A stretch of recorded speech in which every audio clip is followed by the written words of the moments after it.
Hi everyone, my name's Kate Connolly. I would like to talk to you today about slowing down time or expanding time. This is an amazing concept that I was given by my meditation teacher, who has taught me a lot about the art of slowing the mind. And I feel like in this world where we are constantly going, this idea of slowing down to speed up is very, very valuable, but often we don't have the tools. I've already done a video on slowing the brain waves down. So if you haven't seen that, it'll be on my YouTube channel and on Facebook.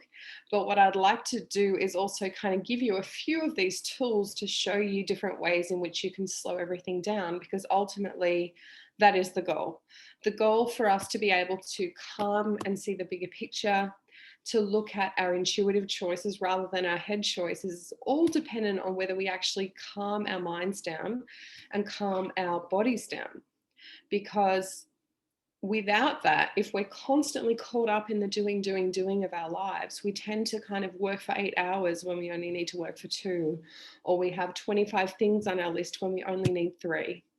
And we become inefficient. We keep working on this treadmill trying to get ahead, and we don't really go anywhere because we're doing a whole bunch of things that are unnecessary. The art of slowing down allows us to get into perspective what our priorities are, and we tend to do the much more valuable tasks that get us a lot further than just treadmilling and getting nowhere. So what we do is we call this the concept of expanding time. So it talks about the idea that time is not linear. So linear time is Newtonian time, which is 1 second becomes the next second, becomes the next second, becomes the next second. And we talk about the concept of Einsteinian time, which is all about perception. Everybody said it, wow, that time's gone so quickly, or oh my goodness, that time went really slowly. And we have this idea that actually time is all about how we perceive it rather than it just being this fixed entity. And I've used this many, many times when driving to school. It's a very, very powerful thing.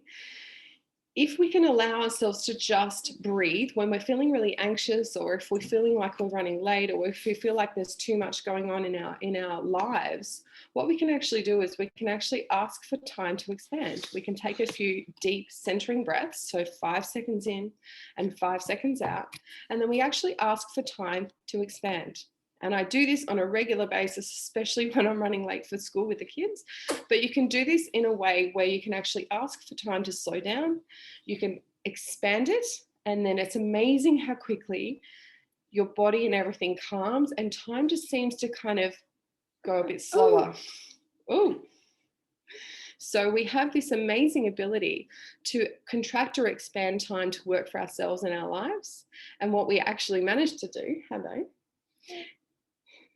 is create this beautiful experience where we can actually feel more calm and achieve more all at the same time. So if we want time to slow down, we expand time. If we're really bored, sometimes we want to contract time to speed it up. But play with this as a concept because it's very, very powerful. And the idea is we want to calm our bodies, we want to calm our minds, we want to slow everything down so that we can actually create perspective, priority, and a much, much more efficient life, so we can have balance and we're not constantly in a state of stress. So play with this, expanding time, slowing things down, and see how you go. Thanks so much for listening.